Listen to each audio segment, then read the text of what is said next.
Bueno, el día de hoy vamos a empezar con farmacología, con el químico farmacéutico Fernando Zurita. Adelante, doctor.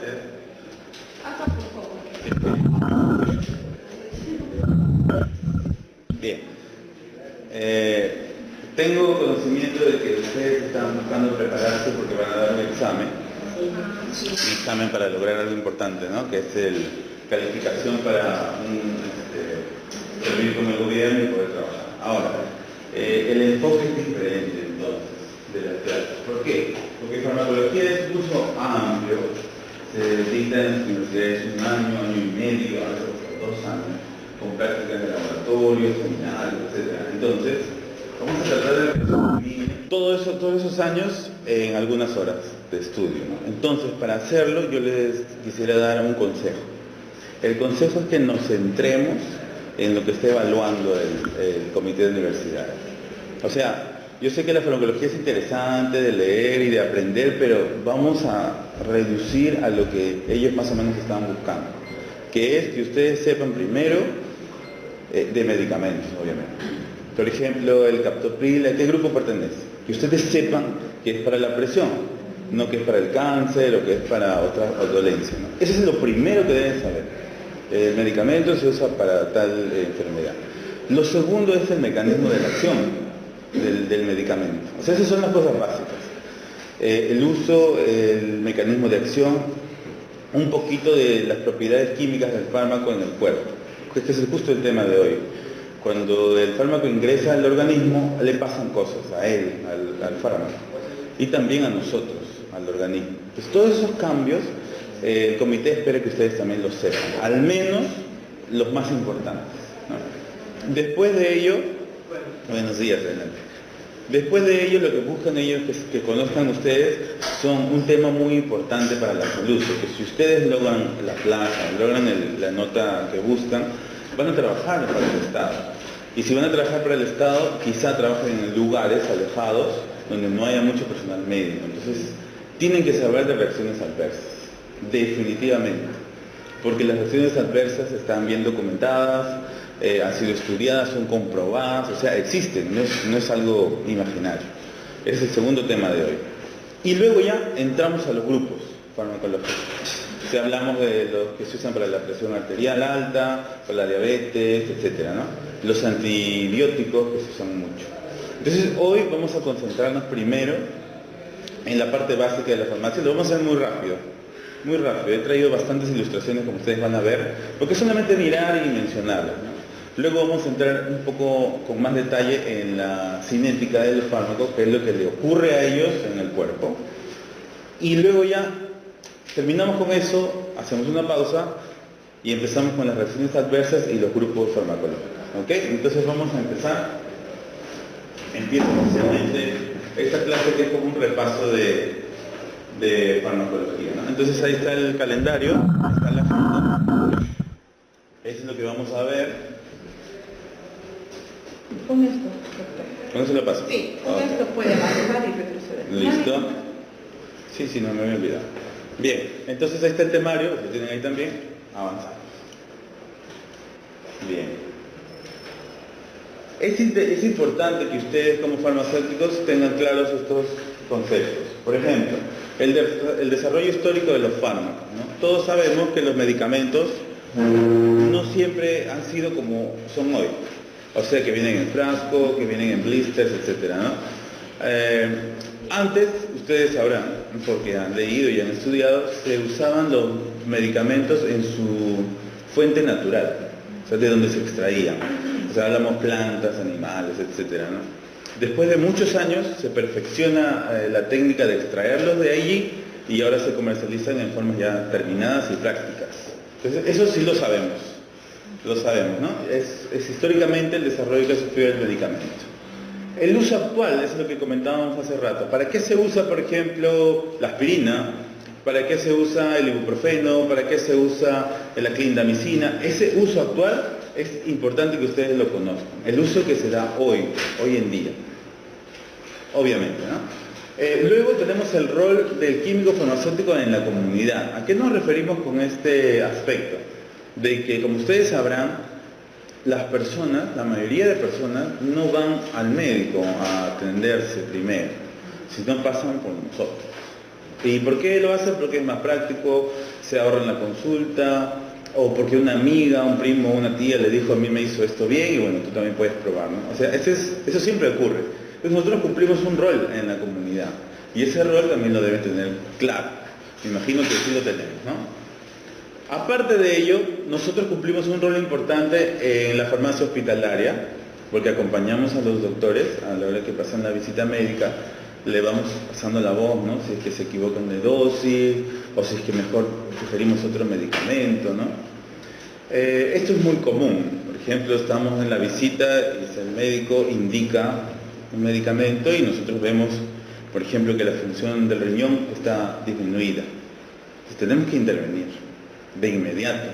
¿Sabe qué, doctor? Este medicamento o lo cambiamos o le bajamos la dosis porque el riñón de este paciente está fallando. ¿Y cómo sabemos que está fallando? ¿Alguien se acuerda? ¿Aquí? ¿Cómo se sabe que el riñón de alguien está fallando? ¿Se acuerdan? Por la sangre puede ser, ¿no? Pruebas de laboratorio, claro. Esa es la primera forma. Otra es mirar la orina en la bolsita del paciente, ¿no?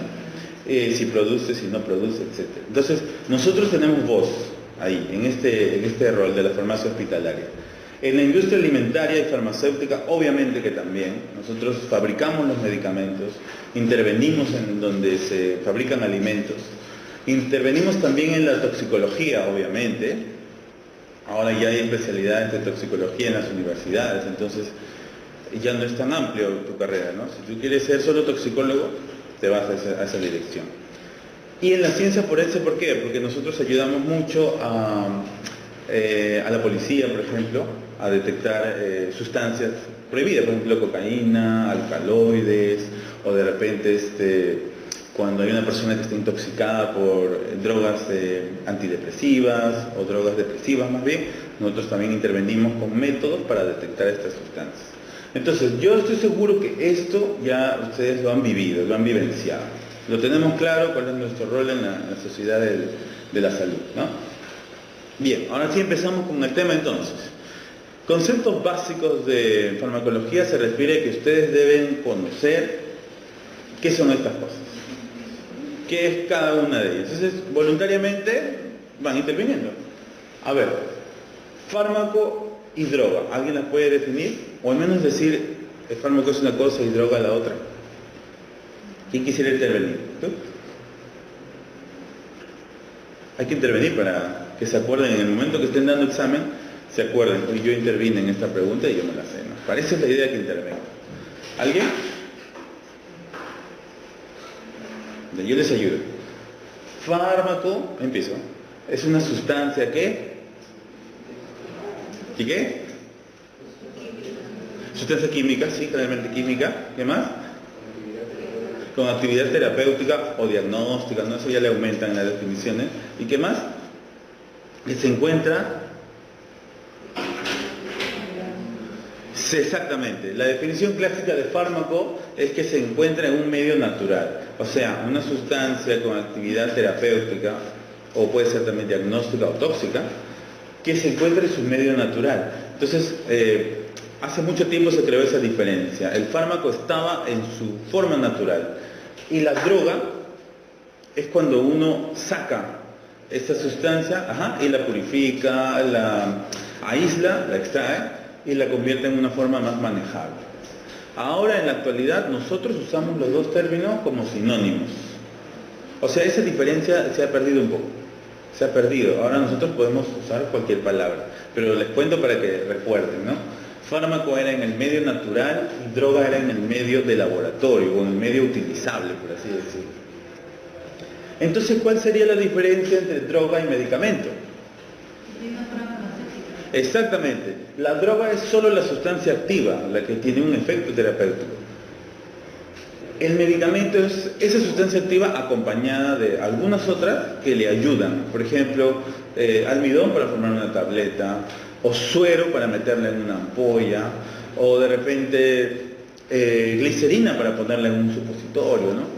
Entonces, la diferencia de estos tres sería que la primera está en su medio natural, la segunda es un medio artificial, de forma extraída, y la tercera es una forma final para administrar o para vender, ¿no?, a la persona.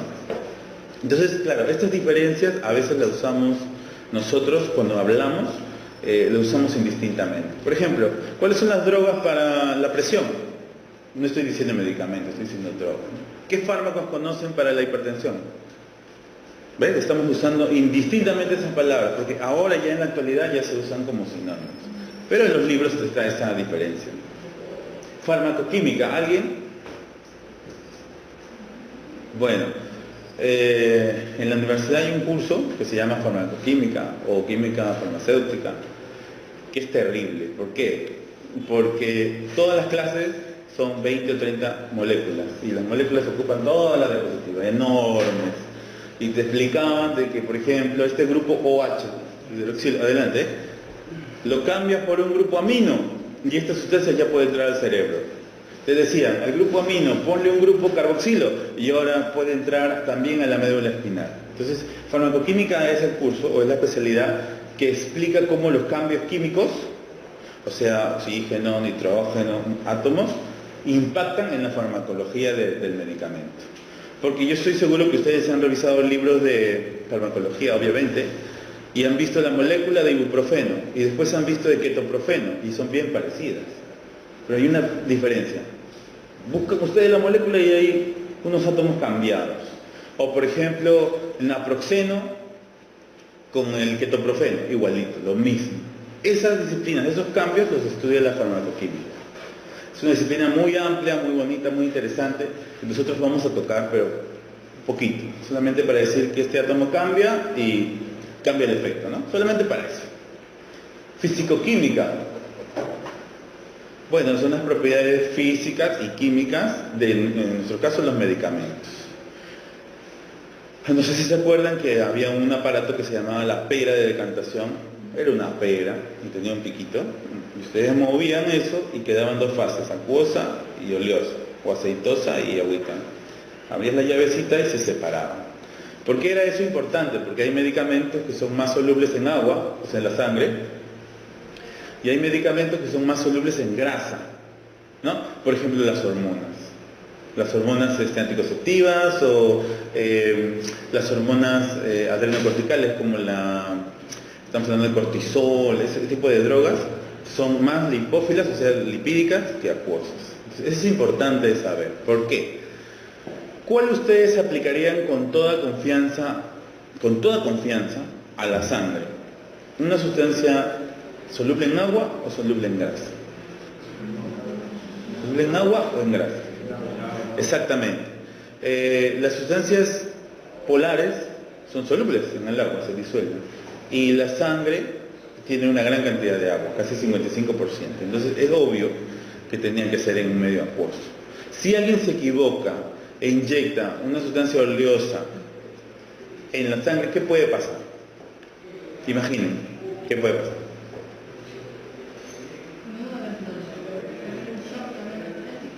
Puede haber una alergia por los excipientes, pero ¿qué es lo primero que va a pasar? Que la sangre se va a espesar y esa sangre va a llegar al corazón. El corazón de ahí la va a repartir. Esto se puede obstruir, o sea, muchos problemas. Y ha ocurrido. Ustedes creen que no ocurre, esto ocurre. Esos errores ocurren. Otro tema es la biología celular e intracelular. Solamente veremos el aspecto que tiene que ver con el mecanismo de acción. Porque ustedes también conocen que para que un fármaco actúe, llega a una célula y se pega, por así decirlo, por la parte de afuera, ¿no? En la membrana celular. Entonces, aquí es donde veremos este tema. Solamente para el mecanismo de acción. Está ahí, ¿no? ¿Qué es el mecanismo de acción? ¿Recuerdan? ¿Una definición? ¿Alguien?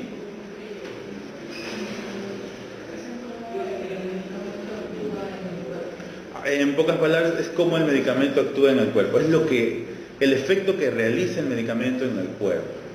Entonces, ¿cómo lo hace? Ya lo vamos a aprender. Pero básicamente es llegando a una célula. Y ahí hace una acción. ¿Llega a una célula o llega a muchas células? ¿Qué dicen ustedes? Llega a muchísimas células. ¿Llega a todo el cuerpo o solo a algunas células? A todo el cuerpo, exactamente. Adelante. Si yo tomo un medicamento por ejemplo una digoxina, por ejemplo, que trabaja modificando la contractibilidad del corazón, la fuerza, no solo llega al corazón, también llega a los ojos, llega a los pies, llega a todo el cuerpo. ¿Pero por qué actúa ahí? ¿Quién podría decirlo? Porque seguramente en el músculo cardíaco hay receptores que calzan exacto con la digoxina. Entonces el que creó la digoxina la creó de tal forma de que solo calce allí. Es por eso que no tiene efectos importantes en otro lugar. Pero podría tenerlos en otro lugar. ¿Ustedes qué dicen? Claro, pues por simple probabilidad puede haber otras células que por alguna razón cojan esa forma y va a actuar. Esos son los efectos adversos. Es cuando un medicamento que está creado para un lugar empieza a ser activo en otro lugar. Obviamente no causa el efecto que uno busca, sino otros efectos, que puede ser dolor de cabeza, puede ser diarrea, o puede ser un efecto bueno, por ejemplo, somnolencia, si uno es insomnio, se tiene insomnio, o cosas así, ¿no? Entonces, esa variabilidad se debe a los mecanismos de acción. Farmacocinética, el tema que sigue. ¿Alguien tiene la definición exacta? Procesos, sí, bien. Son los procesos que ocurren en el cuerpo simultáneamente cuando se administra un medicamento o cualquier alimento, cualquier sustancia, no solo con medicamentos. Todas las sustancias que ingresan al cuerpo tienen procesos farmacocinéticos, absolutamente todas. Nosotros como farmacólogos obviamente nos concentramos solo en los fármacos, ¿no? En lo que les pasa a ellos. Efecto terapéutico, el efecto que uno busca lograr al incorporar un medicamento al cuerpo. El efecto deseado, en otras palabras, el efecto terapéutico. Efecto adverso y efecto tóxico, obviamente, el efecto que uno no busca lograr en el cuerpo. ¿Cuál es la diferencia entre adverso y tóxico? ¿Alguien? ¿Alguien se anima? De las palabras mismas sale, creo, ¿eh? Les ayudo. El efecto adverso es contrario, es malo, no deseado, no buscado.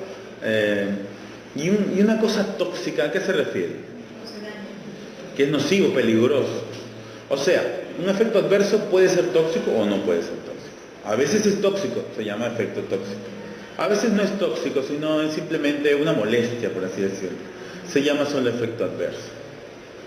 Luego hablamos de dosis, que todos sabemos que es dosis, es la cantidad de un fármaco que ingresa al cuerpo en cierto momento. Y las vías de administración, ¿no? La vía de administración más común, ¿cuál es, muchachos? Vía oral, económica, barata, segura, etcétera, ¿no? La siguiente vía muy usada sería las ampollas, sí, son bien usadas. ¿Por qué? Porque cuando uno tiene urgencia de sanar o la enfermedad es muy grave, recurrimos directo a una ampolla, eso es conocido, ¿no? Y luego vienen todas las demás, intramuscular, subcutánea, sublingual, tópica, muchas otras vías, ¿no? Que hemos creado, que han existido, mejor dicho, y que usamos para insertar los medicamentos. Y las formas farmacéuticas son tipos de productos que genera el fabricante para administrar sus medicamentos. Por ejemplo, la aspirina existe en forma de tabletas, por ejemplo. El metronidazol existe tanto en ampolla, inyectable, como en cápsulas, también hay en óvulos, me parece, sí, claro. Entonces, cada fabricante coloca su producto según cómo lo va a vender o comercializar, o cómo se va a usar, como ya sabemos. Bien, ahora sí avanzamos entonces rapidito. ¿Esto qué sería? ¿Fármaco, droga o medicamento? El fármaco. Este es el fármaco, la sustancia natural, y adentro tiene una droga, que en este caso es la digoxina, ¿no? La digoxina, la digitalis se llama el fármaco, la planta, ¿no? Igual en otro lado tenemos la veladona, y es el fármaco, por así decirlo, y la droga es la atropina, que obviamente nadie hoy en día usa atropina buscando la planta, ¿no? Todos nos vamos a la ampollita y la usamos. ¿Y saben para qué sirve la atropina? ¿Alguna vez la han usado? Intoxicación, ¿qué más? Tiene un uso también bien importante. En los hospitales hay un cajoncito que se llama el coche de paro, así le dicen. Cuando una persona tiene un paro cardíaco, una parada respiratoria, abren la atropina y se la aplican. ¿Por qué? Porque tiene efectos directos sobre el músculo cardíaco. Le ayuda a latir. Y si late, vive. Si no late, muere el paciente. Entonces es un medicamento que ahora se usa para eso. Y en esa época, cuando se usaba como planta, no se usaba para eso. Tenía otro uso. Tenía uso cosmético, ¿no? Para ruborizar a las mujeres, por ejemplo. O sea, en vez de maquillaje, usaban un poco de atropina tópica o masticándola. Y luego de eso ocurría el efecto famoso de la atropina, una ruborización, ¿no? Entonces, ha cambiado el uso, mejor. Claro que mejor. Otras. El ácido salicílico del árbol del sauce, salix. Ya no se usan cortezas de sauce que se hacían hervir y luego se tomaba la sustancia, no. Ahora simplemente recurrimos a la aspirina o a un salicilato y listo, nos calma el dolor o la inflamación. Colchicum, para la colchicina, un famoso antiparasitario. Bien. ¿Qué tenemos ahí? ¿Saben inglés? ¿Quién sabe inglés? ¿Speak English? Bueno, felizmente el inglés científico es parecido al castellano, ¿no? Casi todo se puede deducir. Pero yo les ayudo con la primera línea que dice bloqueantes de estructura básica similar. Isopropanol, isopropilamina, aquí está isopropanol, isopropilamina, el residuo fenoxi, y miren cómo, este coloreado es todo esto. Esto es constante, por así decirlo, en todas las drogas. ¿Qué va cambiando? Los radicales, el resto. Por ejemplo, un conocido, atenolol, para la presión, ¿no? Son beta bloqueantes, son antihipertensivos o hipotensores. Acebutolol, muy conocido, pindolol. Si ustedes miran las moléculas, están cambiando en sus radicales. ¿Y ese cambio en sus radicales cambia el efecto o no? Aquí me dice. ¿Cambiará el efecto o de repente la intensidad del efecto? Eso es mejor dicho, ¿no? ¿Cambia la intensidad del efecto? ¿Y cambia la farmacocinética o no? Definitivamente, porque por ejemplo, esta sustancia es muy lipofílica, muy apolar. ¿Cómo sé yo que es apolar? Porque no tiene OHs o hidroxilos, o COOH o carga, no tiene. Tiene más bien bastante carbono. Carbono. Eso es apolar. Y una polar, por ejemplo, podría ser esta, grupo de libre, porque esta es apolar también. No tiene hidrógeno libre, disponible para salir. Igual tenemos aquí nadolol muy polar, alprenolol, propranolol, etcétera, ¿no? Entonces, vamos viendo que cambio en la sustancia, cambio químico, cambia el nombre y también va a cambiar algunas propiedades. Definitivamente va a cambiar propiedades. Bien, esto creo, sí, esto tiene que ver con la parte celular del mecanismo de acción de un medicamento. Es simplemente la membrana celular, para recordar que está hecha de una capa doble de fosfolípidos, ¿no? Y que el lado de las cabecitas, que es el grupo fosfato, es el lado polar o apolar. ¿Se acuerdan? Las cabecitas, porque hay cabecitas y colitas, ¿no? Las cabecitas son las polares o las apolares, ¿se acuerdan? Fosfato. Las cabecitas son el grupo fosfato, porque son fosfolípidos. El grupo fosfato, ato, ¿es polar o apolar? Polar. Todos los radicales de ácidos son polares, tienen carga, pues. Fosfato, sulfato. ¿Se acuerdan las cargas que tenían? -2, -1. Al tener carga son polares. O sea, en la membrana la parte externa y la parte interna son polares. Pero hay un problema. La mayoría de la membrana es apolar. Si ustedes miden con una regla, acá hay 4 centímetros y acá hay 4, 8. Pero acá hay como 15. La mayoría de la membrana es apolar. Entonces, ¿qué significa eso? ¿Significa que solo las sustancias apolares pasan por la membrana? Si ustedes fuesen una sustancia polar, cargada, y quisieran entrar, ¿cómo harían? ¿Cómo harías tú? ¿Cómo harías si tú fueses esta molécula D y eres polar, tienes carga, y quieres entrar a la célula, o en la célula, pero te das cuenta que solo aquí eres polar, y solo aquí te vas a disolver. ¿Cómo harías para entrar? Busco un medicamento que sea, Pero tú eres polar, no puedes cambiar.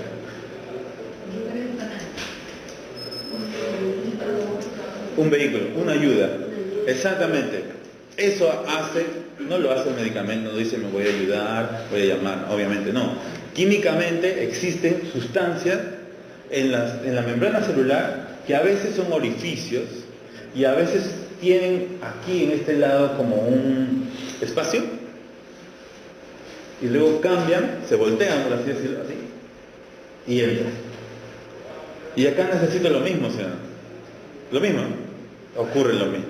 Entonces, para pasar en la membrana celular hay modos pasivos, también lo vamos a ver, donde simplemente uno pasa sin resistencia, y modos activos, donde necesita una ayuda, ¿no? Entonces los medicamentos, obviamente el que los creó, los crea, saben de esto, de estas propiedades, y los diseñan para que puedan ingresar, de cierta forma. Como sea, los hacen ingresar, en otras palabras. Utilizan receptores de membrana, utilizan transportadores, bombas, para que el medicamento ingrese.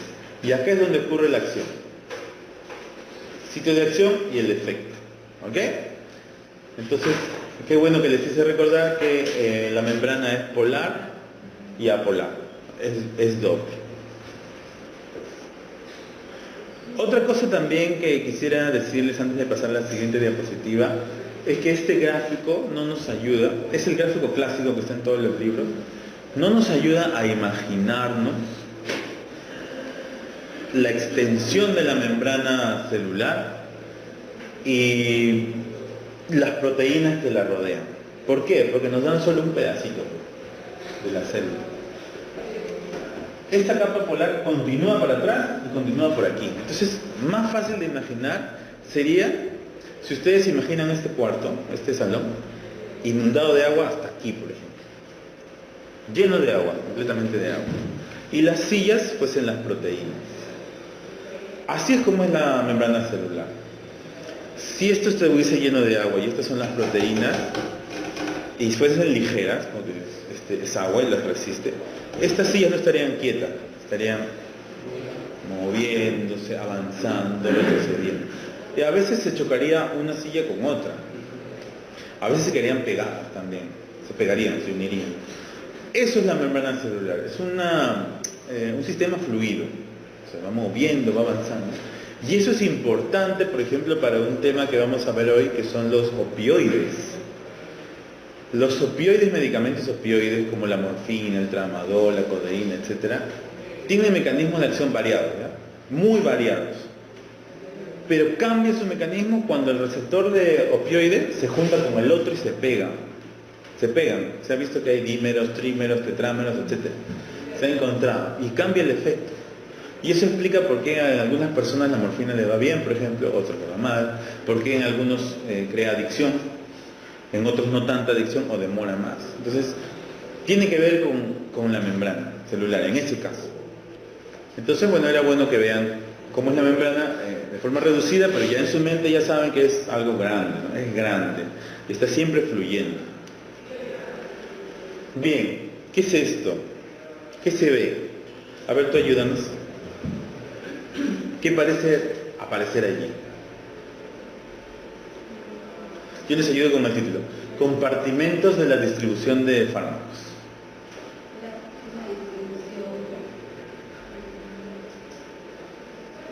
De los medicamentos, ¿no?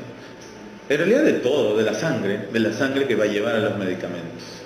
Primero están, por ejemplo, por vía intravenosa, en la sangre, están fluyendo. ¿Pero qué le pasa al medicamento? ¿Se queda ahí? ¿Se queda en el vaso sanguíneo? Sale. ¿Por qué sale? De repente el vaso sanguíneo es poroso. ¿Es poroso? ¿O tiene orificios que permiten la entrada de medicamentos? Las venas, mejor dicho, las venas tienen espacios o tienen lugares donde los medicamentos pueden pasar a través de ellas. Definitivamente, claro. Definitivamente.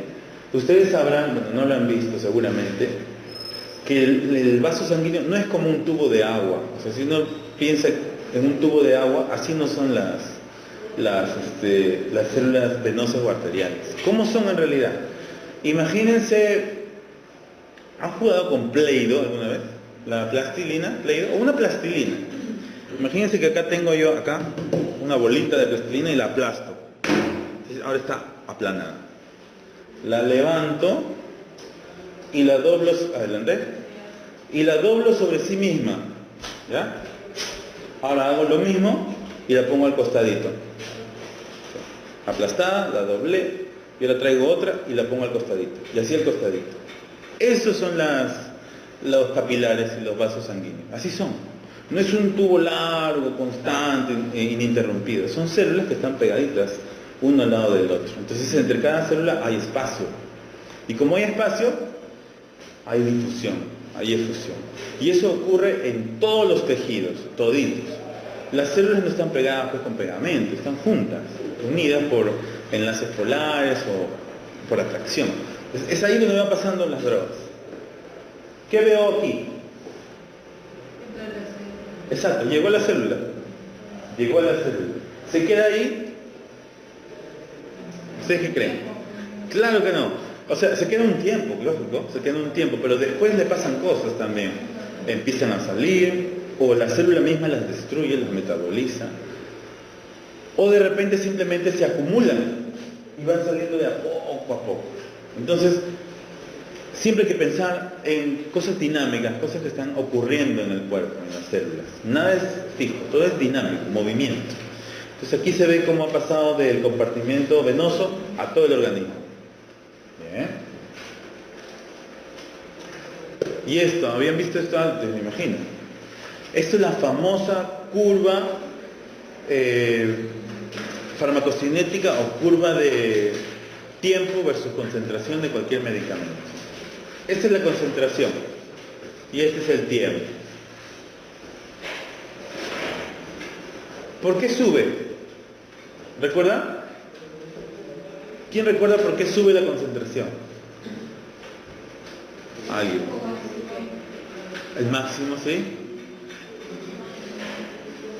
Que se logran. Parece ser que esta es una gráfica, parece, no lo dice, no está, pero lo podemos deducir, que es una gráfica de un medicamento que ha sido administrado o por vía oral o por una vía que no es la sangre. ¿Por qué? Porque cuando uno administra un medicamento a la sangre, metemos todo, toda la jeringa, entonces el 100% entró. Entonces en el tiempo cero está el 100% todito, empieza a ir. Cuando un medicamento es inyectado, empieza allá la curva y empieza a bajar. ¿Y por qué baja? O dicho de otra forma, este sube, llega a un pico máximo, ¿y por qué baja? ¿Alguien sabe? ¿Por qué baja? Se elimina del cuerpo, exactamente. Pero no solo se elimina, porque es dinámico, le pasan cosas. Cuando llega a su efecto pico, algo le pasa a estas, pongámosle 100.000 moléculas de fármaco. Unas se van eliminando, o sea, ¿qué significa eliminarse? Que en este tiempo, digamos a las 2 horas, pasan por el riñón, por ejemplo. Justo, digamos, en este tiempo empiezan a pasar por el riñón. Y el riñón tiene poros, ¿no? Entonces, esa sustancia, digamos, que justo entra por el poro del riñón y se acumula en la vejiga. Se va acumulando y se va acumulando. Entonces ya no hay 100.000, pues, ahora hay 90.000, que estoy acá. Y pasa el tiempo y va a ocurrir lo mismo, ¿no? 80.000, 70.000 y va bajando. Otra cosa que le puede pasar es que aquí llega el hígado y el hígado lo empieza a transformar en otra sustancia. Entonces ya no está mi molécula original, está otra cambiada. Ya no hay 80.000, hay 60.000, más 20.000 cambiadas, ¿no? Por así decirlo. Y así se va yendo o se va acumulando de repente. Se va acumulando, pongámosle en los pulmones. Por alguna característica química se acumula allí, o sea, ya no sale del pulmón, se queda ahí, se va perdiendo. Esto llega a cero, o sea, mejor dicho, la pregunta sería, esto llega aquí, llega a salir todo el medicamento. ¿Qué opinan ustedes? Sí llega a salir, es una pregunta un poco capciosa, era difícil. Porque ustedes dirán, bueno, de repente está bajando pero se transforma en otra cosa y ya no sale, se queda, ¿no? Pero el medicamento original sí llega a cero.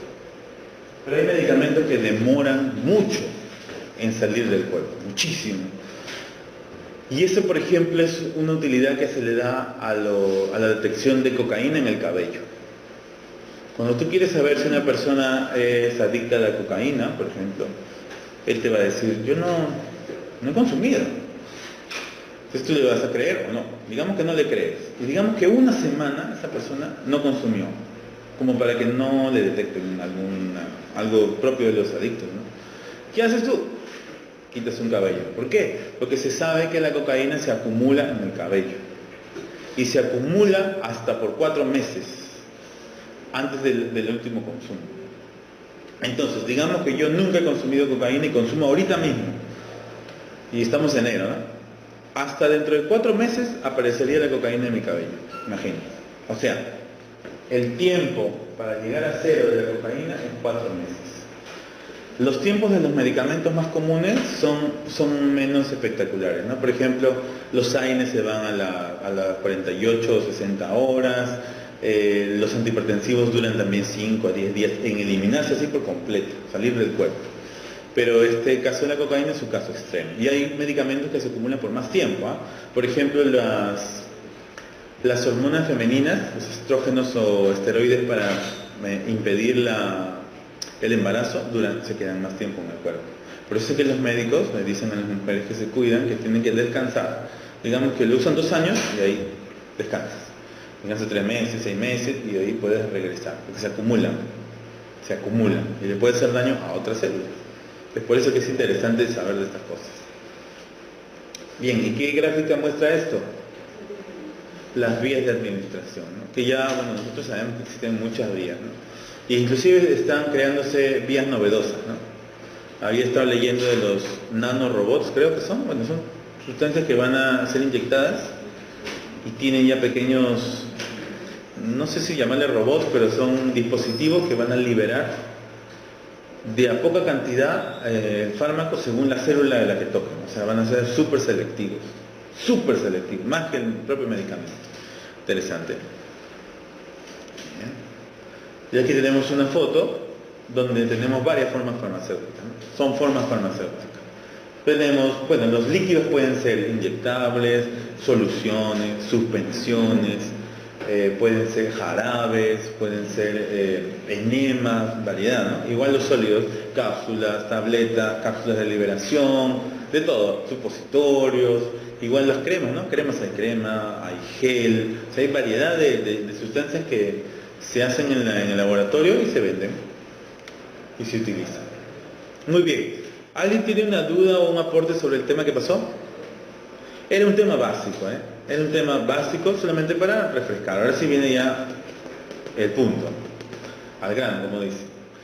Farmacocinética. Acá tienen varias definiciones. Voy a ayudar a ustedes leyendo para que en el examen se acuerden. Yo leí esto y bueno, más bien. A ver, empezamos por ti. Primera definición. Concentración de la droga en el cuerpo como una función del tiempo. Gracias. O sea, era el gráfico que vimos. Tiempo, concentración y la gráfica de la función. Bien. Siguiente, amigo. Relación entre la concentración de la droga y el tiempo. O sea, lo mismo, ¿no? Esto me dice que es una función y esto me dice que es una relación. O sea, una función. Las relaciones son funciones. Siguiente. Sí, ¿El medicamento hasta llegar a su lugar de acción? Sí, pues porque lamentablemente para aplicar atropina no puedo abrir el corazón y echar ahí la atropina, no se puede. Entonces tiene que viajar por todo el cuerpo y llegar a su lugar de acción. Hay medicamentos que sí se pueden aplicar directo, ¿no? Por ejemplo, directo al lugar donde hay problema lo puedo aplicar. ¿Algún ejemplo? Algo. Un anestésico local, claro. Me duele la mano, me van a hacer un corte, me echan lidocaína y ahí está trabajando. Ahí. ¿Y pasa al cuerpo o no? Sí pasa. Claro, pasa. Se absorbe aquí, se mete por mis venitas que están debajo y va a viajar. Claro que va a viajar poco, porque el fabricante lo ha creado para que sea soluble en las propiedades de la piel y más bien poco soluble en los otros órganos. Así lo fabrican. Bien. Al amigo que está.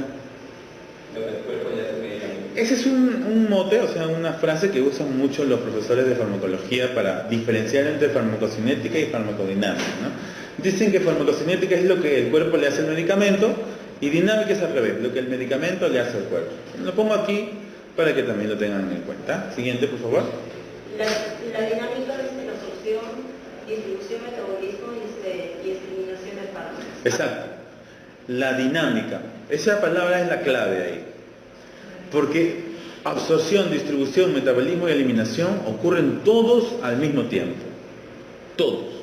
No es que primero se absorbe, después se distribuye, después... No, esto ocurre en simultáneo. Obviamente, cuando yo inserto una cápsula o una tableta a mi estómago, ahí no va a haber eliminación todavía, porque recién ha llegado. ¿No? En el primer segundo no hay pues los 4. Pero sí me refiero a que cuando ya se alcanza, se empieza a absorber, todos son a la vez, todos trabajan. No en el primer segundo ni en el segundo segundo. Más adelante, cuando ya al menos las primeras moléculas se empiezan a absorber, ahí ocurren todos los procesos en simultáneo. Yo les sugiero, si no lo han hecho antes, que lleguen a casa, coloquen un vaso con agua transparente y coloquen una tableta, cualquier tableta, y miren lo que le pasa a la tableta. ¿Quién lo ha hecho antes? Sí lo han hecho, en un laboratorio de repente. ¿Y a qué creen que le ocurre a la tableta? Se descompone, explosiona. Eso mismo ocurre en el estómago, por ejemplo, cuando llega el medicamento. Entonces, ahí, cuando ocurre la primera explosión o la primera partícula se desprende de la tableta, ahí empieza. Ahí empieza. Entonces, es por eso que algunos dicen que hay medicamentos que no se absorben como cuando uno ha comido mucho. Porque es obvio, la comida está tapando la superficie de la mucosa y no se va a absorber. Pero otros dirán, no te preocupes, el estómago es como una licuadora y lo va a girar, lo va a hacer girar. Y es verdad. Entonces, estos parámetros de absorción, distribución, metabolismo, eliminación son diferentes lamentablemente para cada medicamento. Ese es lo lamentable de este tema. Que cada uno cambia. Por ejemplo, algunos dicen, ustedes deben haber visto en los libros, el paracetamol se absorbe a los 45 minutos de su administración. ¿Qué significa eso? Que llega y recién a los 45 minutos en promedio ya está en la sangre y está logrando el efecto que se busca. Hay otros que se absorben de inmediato, ¿no? Entonces estos datos son diferentes para cada fármaco, lamentablemente. Para ustedes, ¿no? Pero bueno. Y algunos añaden un proceso más, que es la liberación. ¿Qué es la liberación? ¿Se acuerdan? Exactamente, es la liberación, como el mismo nombre lo dice, del principio activo desde su forma farmacéutica hasta el lugar donde se va a absorber. Por ejemplo, si nosotros incorporamos una cápsula, la cápsula tiene que liberar el principio activo, soltarlo, eliminarlo, mejor dicho, hacerlo disponible. Entonces, cuando ocurre esa liberación del medicamento, algunos le añaden al proceso farmacocinético estándar. A veces lo van a ver así. Bien.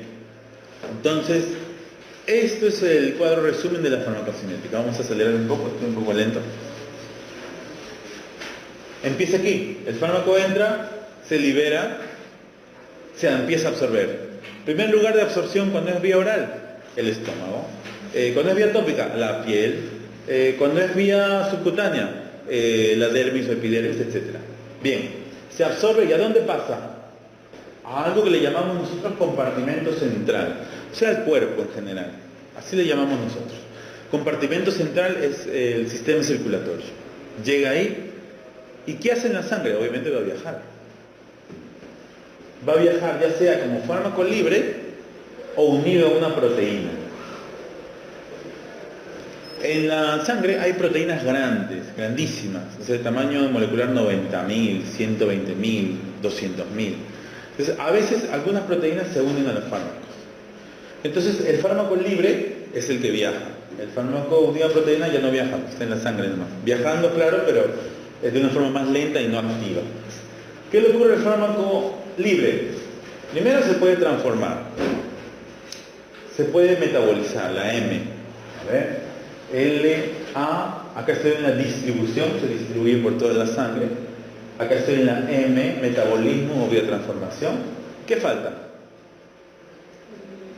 La eliminación. Una parte del fármaco se elimina. Entonces miren lo que le ocurre a él. Primero, se puede unir a proteínas.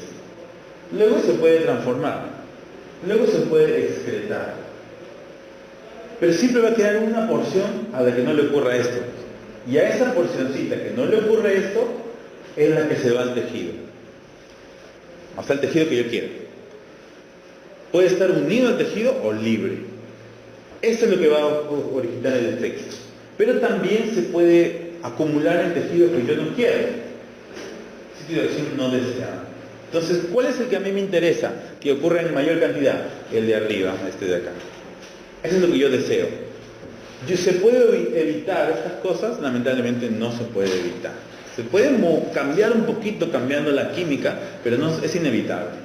Todos los medicamentos sufren absorción, bueno, excepto los inyectables, distribución, metabolismo, excreción y la unión a los tejidos. Así es y así va a ser siempre, hasta que alguien invente algo novedoso por el cual no se necesite esta fase, ¿no? Pero así ocurre ahorita.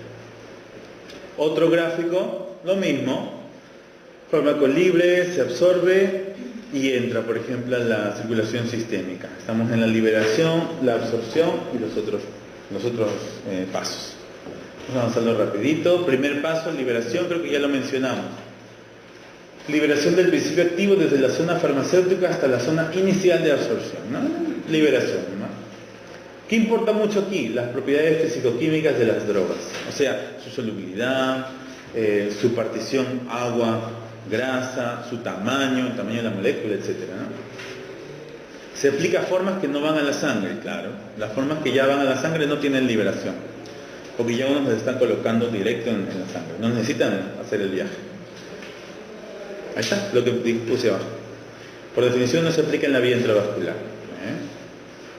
Acá, por ejemplo, ejemplos de drogas que sí van a sufrir liberación y luego absorción. Se ve en el gráfico claramente, tengo una tableta recubierta, una tableta normal, tengo gotitas, una mezcla efervescente, tableta matricial y tableta con liberación prolongada o retardada, ¿no? Entonces cada una de ellas entra en el cuerpo y se libera según sus propiedades, ¿no? Obviamente una tableta de liberación retardada o prolongada demora más en destruirse. ¿Por qué? Porque el fabricante le ha puesto o le ha colocado a propósito una sustancia resistente a la acidez estomacal. Sí las deben haber visto, ¿no? Existe. Y por el otro lugar, en el otro gráfico tenemos, por ejemplo, una sustancia que se aplica por vía inhalatoria, al lado derecho. Ingresa en la vía inhalatoria y se empieza a absorber tanto hacia los pulmones, porque en los pulmones hay absorción, como en otras vías, ¿no? ¿Qué significará la flecha que baja por el esófago, ¿no? ¿Qué significará eso? Significa que cuando uno se aplica un medicamento por vía inhalatoria también se pasa un poco. Es inevitable, se traga un poquito, porque ustedes sabrán que anatómicamente en esta zona hay un lugar que es común para ambas vías, la vía respiratoria y la vía digestiva. Entonces, esto también quizá ejerce un efecto en la persona. Absorción, proceso la droga va pasando a través de superficies absorbentes hasta los lugares, desde los lugares donde se liberó hasta el flujo sanguíneo, llamado compartimento central. No olvida, el compartimento central es el sistema circulatorio para nosotros. ¿Por qué les digo para nosotros? Porque hay varios compartimentos, no solamente está el de la sangre, hay más, ahorita viene. Esto también depende de procesos físico-químicos, por ejemplo, la absorción de la grasa o la polaridad de la sustancia, celulares, por ejemplo, si hay canales para que pase la sustancia, o transportadores, y todo aquello que afecte el paso de las moléculas por las membranas de la superficie. O sea, el proceso de absorción ya usa la membrana de la célula para absorberse. Bien, y este gráfico sí que lo han visto toda la vida, en toda la vida académica, ¿no? Son las formas de cómo las sustancias pasan a la célula. Casi siempre se pone el ejemplo de las sustancias entrando a la célula, ¿no? ¿Se han dado cuenta? Muy poco se usa el ejemplo de sustancias saliendo de la célula. No sé si lo han analizado.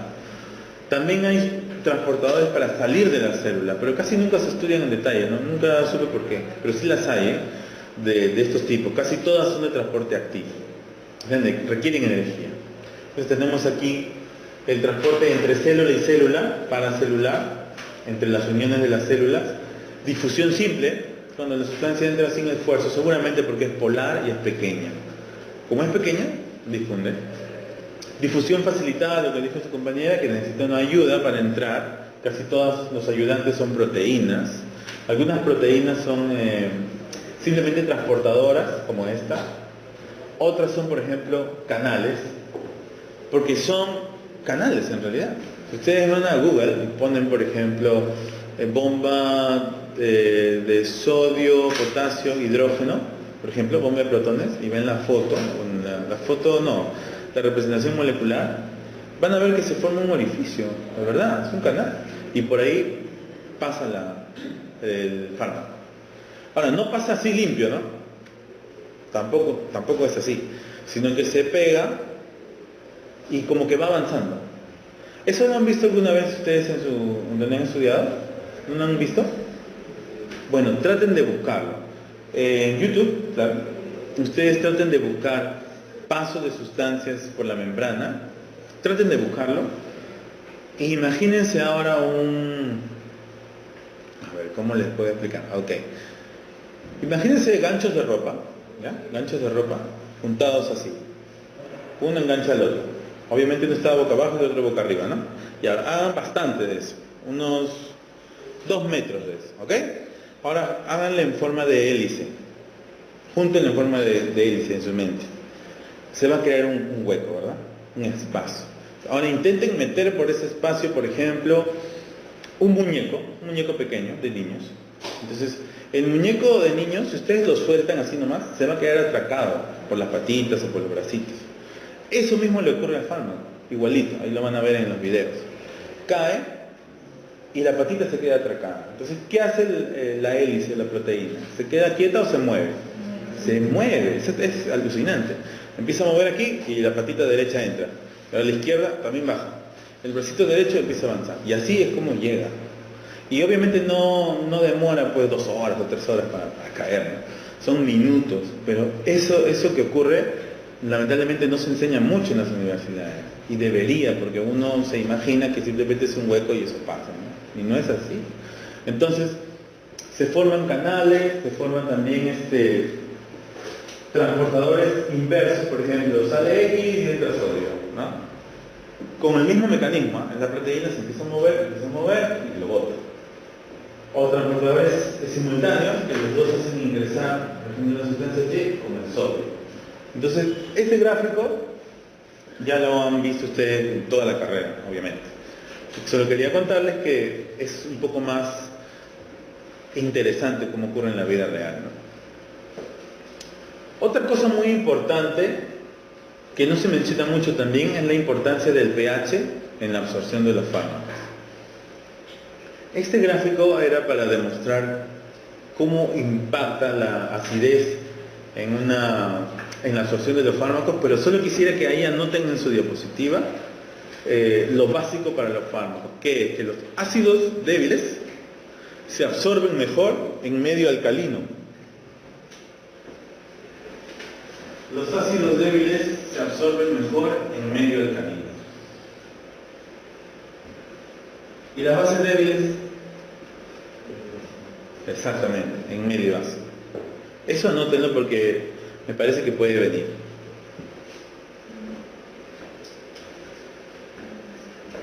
Los ácidos débiles se absorben mejor en medio alcalino. O sea, lo contrario. Los ácidos débiles se absorben mejor en medio alcalino. No estoy diciendo que solo se absorben o que no se absorben en el otro caso. Se absorben mejor. Entonces, si yo quiero mejorar la absorción de un medicamento ácido, ¿qué hago? Alcalinizo la sangre. ¿Se puede?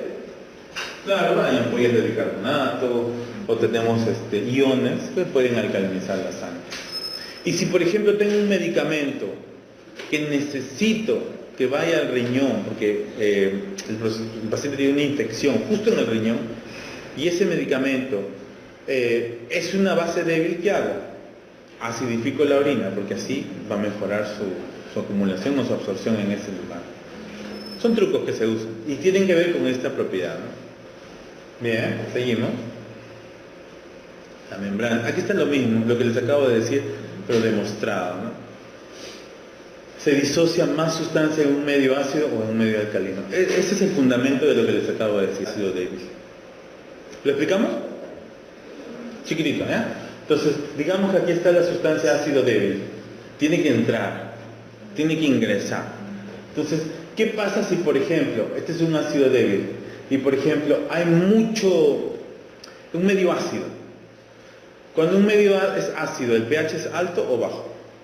Bajo. Bien. Y si el pH es bajo y es un medio ácido, hay mucho de esto, muchísimo, mucho hidrógeno. Entonces, ¿qué va a tratar de hacer la sustancia? Va a tratar de juntarse con las A para equilibrar a este lado. O sea, como hay demasiado de esto, él va a buscar a otros A. Va a buscar a otros A para ir para este camino. Pero no hay más A, no hay. Entonces, ¿qué hace? De aquí va a sacar. Lo inverso de esto. Va a sacar. Este se va a disociar y ya tengo mis A's. Entonces, la acidez va a impactar en la disociación de los ácidos o bases débiles que está a la derecha. Va a impactar, lo va a cambiar, va a transformar ese equilibrio. Es un poco complejo de entender, yo sé, pero por eso les decía solamente esa frase de resumen, ¿no? Los ácidos débiles se absorben mejor en medio básico y las bases débiles se absorben mejor en medio básico. De repente, si nos da tiempo al final, lo explicamos mejor con la pizarra, que es más fácil. Bien. Otra curva adelante. Buena. Otra curva, dosis-respuesta. Y esta curva la puse porque me permite demostrar que los procesos farmacocinéticos son simultáneos. O sea, ni bien ocurre la absorción, que es la línea verde, ya está ocurriendo la distribución, fármaco en el cuerpo. Acá sí síganme todos, por favor. Ni bien se absorbe o se inyecta el medicamento en el cuerpo, que es la línea verde, ya sabemos que va a bajar, ¿no? Ya sabemos. Se inyecta y va a bajar. Listo. Pero ¿qué ocurre? Empieza a absorberse y a distribuirse en la sangre, este fármaco en el cuerpo. Su pico máximo. Al mismo tiempo que el fármaco ya está en el cuerpo, empieza el metabolito, o sea, el metabolismo, la línea azul, miren, al instante, se empieza a metabolizar. Y también al mismo tiempo ya ocurre una excreción del medicamento. ¿Por qué? Por lo siguiente, todavía no les he puesto la diapositiva. Al hígado llega más de 1 litro de sangre por minuto. Al hígado. Y al riñón son casi 700-800 mililitros por minuto. O sea, después que el medicamento se ha absorbido en el estómago o en cualquier otra vía y ha pasado a la sangre, casi de inmediato va a llegar al riñón y al hígado. Porque ustedes saben que con cada latido se dispara la sangre hacia todo el cuerpo, ¿no? Y estamos hablando de, 1 litro 100 por minuto.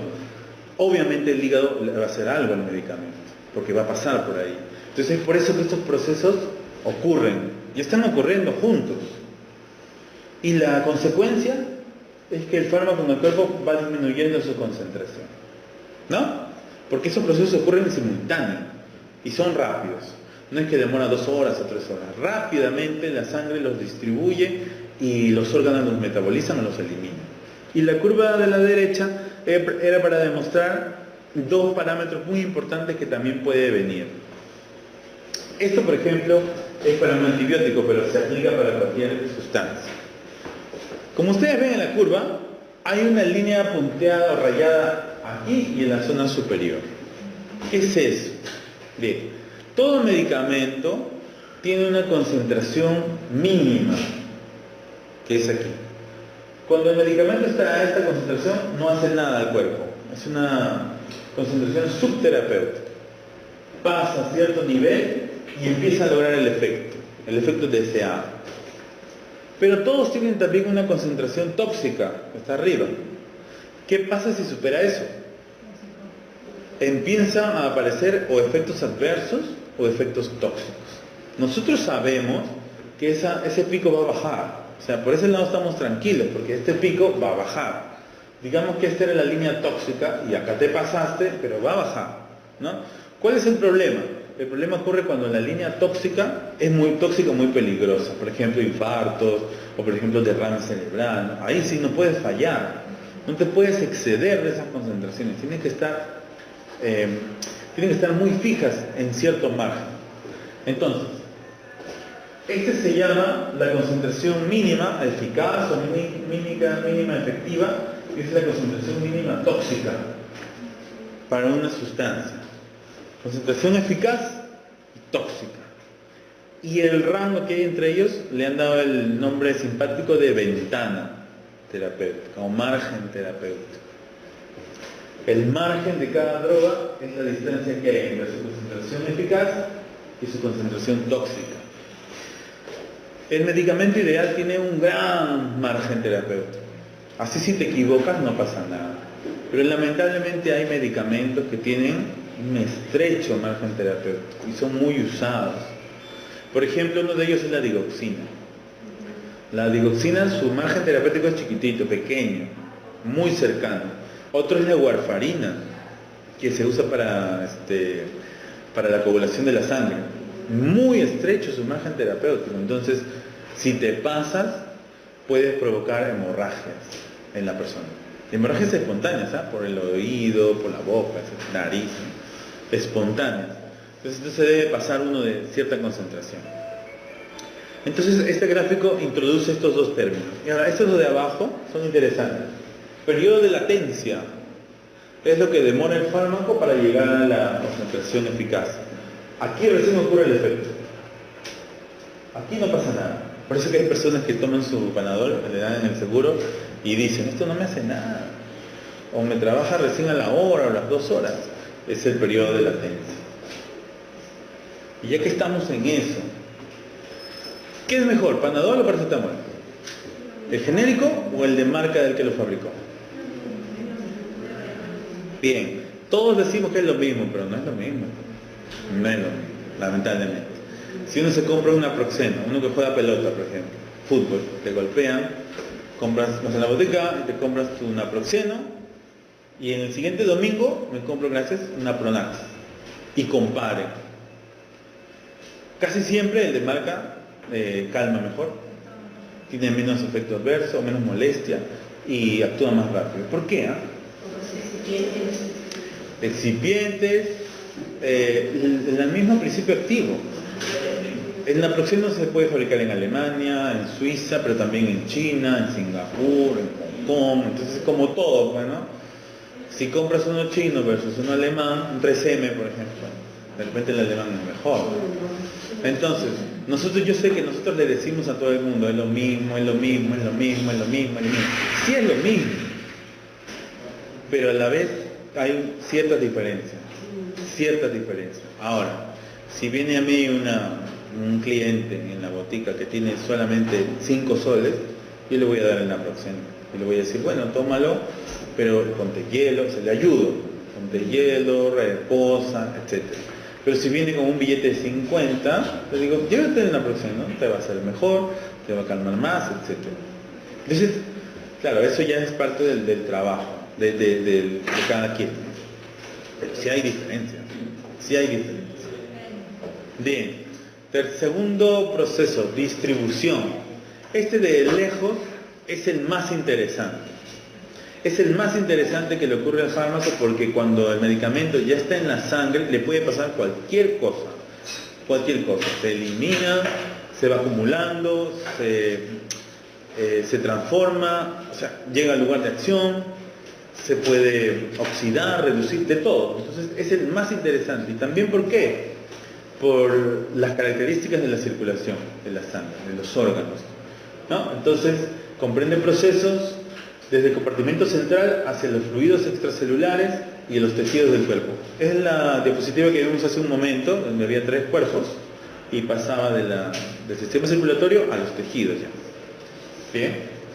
Depende también de parámetros físico-químicos porque va a pasar por membranas, o sea, de las células, de las venas, y de los flujos del plasma y del líquido corporal, ¿no? De los aspectos circulatorios. Claro, si una persona está en shock o choque que le decimos nosotros, donde no hay sangre suficiente para circular el medicamento, ese es un problema. No va a llegar al lugar de acción. Y eso ocurre en cada momento en los pacientes de cuidados intensivos, por ejemplo, lamentablemente, ¿no?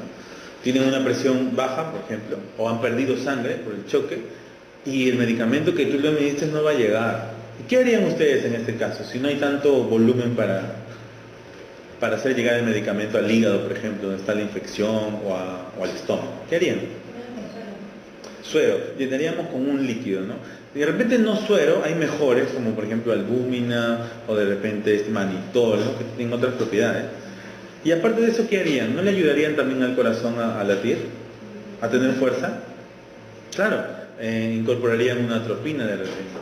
¿Y no harían ustedes que las venas estén un poco flexibles para que la sangre pueda circular mejor? Claro que sí. Entonces, por ejemplo, aumentarían allí de repente, puede ser una escopolamina o sustancias similares a esa, ¿no? Entonces, los pacientes de UCI tienen muchos medicamentos encima, ustedes ven. Ese es de por sí, para ayudar a cada aspecto de la circulación. Bien, esta tabla tiene que ver con la distribución. Hemos visto en el gráfico anterior unas partículas, a ver, para los que llegaron recién, solo para los que llegaron recién. Esta de aquí. Mírenla bien, grábensela en la mente. El medicamento llega por la sangre y empieza a difundir, le decimos nosotros, a la periferia, o sea, al costado de las venas. Empieza a avanzar de forma ya más regular, miren, irregular, regular según un gradiente de concentración, y llegan a las células, que es donde uno quiere que actúen, ¿no? Esto ocurre siempre. Esto ocurre siempre. Entonces, ¿ya lo vieron? Ya ocurrió. Regresamos a donde estábamos. Lamentablemente a la foto que pusimos le falta considerar este fenómeno, que se llama unión a proteínas plasmáticas. O sea, el fármaco no todo él está libre, como vimos en el gráfico. Una porción, a veces hasta el 99.9% para algunos medicamentos, como la warfarina, por ejemplo, están unidos a proteínas. Están unidos a la proteína. Y el problema de estar unidos a la proteína es que no están libres para hacer el efecto. No están disponibles, están ocupados con la proteína. Entonces, acá tenemos los fármacos que más unión a proteínas tienen. Miren esta porción. Es su característica, ¿eh? No lo hace bueno ni malo, simplemente a nosotros como químicos farmacéuticos nos ayuda a saber ese valor. Este valor no sirve por sí solo. O sea, este ranking no es útil por sí solo. ¿Cuándo es útil? Cuando hay dos o más medicamentos. Ahí es el problema. ¿Por qué? Porque si este se une mucho a la proteína, en la proteína, miren. Un ejemplo, pero ya venirlo. Y yo lo administro a la vez con warfarina, algo va a ocurrir. Va a ocurrir lo siguiente. Como el naproxeno tiene mayor unión, se va a unir más, pues. Entonces la warfarina se va a unir menos. Entonces, del 100% de warfarina, pongámosle que 20% está libre ahora, en vez de 0,5, que es lo que siempre es. Siempre está libre 0,5. Pero como no hay naproxeno, ahora está libre un 20%. ¿Tienen calculador? ¿Alguien me ayuda? ¿Cuánto es 20? No hace falta. ¿Cuánto es 20 entre 0,5? 20 es el nuevo porcentaje libre ahora. 20. Y 0,5 es lo de 100. 20 entre 0,5 es 40. O sea, la warfarina ahora tiene una concentración 40 veces mayor a lo que tendría siempre. Y si tiene una concentración 40 veces mayor, significa que ya no estoy acá. No estoy ya en el 20º piso, creo. ¿Y qué va a ocurrir, pues? Warfarina, problema de anticoagulación, hemorragia. Y si este paciente ha sido operado recién, puede morir. ¿Por qué? Porque a los operados también les damos naproxeno. Claro, sí, para el dolor, pues. Por ejemplo, de la piel, ¿no? De un corte o un hueso. Entonces, solamente para eso es útil esta tabla, cuando comparas. Ahora, Hay una página que deberían ustedes tenerla en sus favoritos, se llama drugs.com. Entramos a drugs.com. ¿Lo están viendo? Sí. Y acá arriba, al centro, dice Interactions Checker, o sea, chequeador de interacción. Clic. Vamos a ver qué pasaría. Naproxen. Naproxen.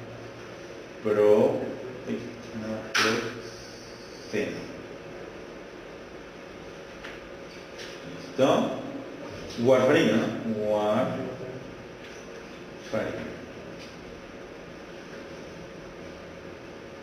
Chequear.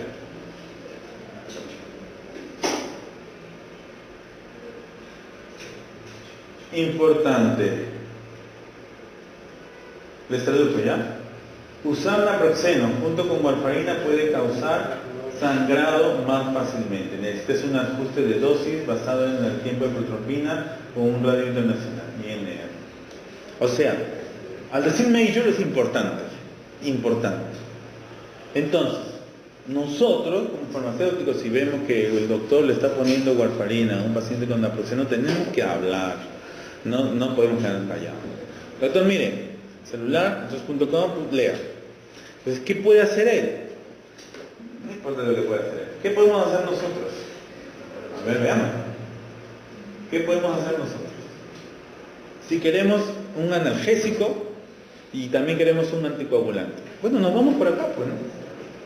Escogemos de acá. Por ejemplo, uno que sea menor podría ser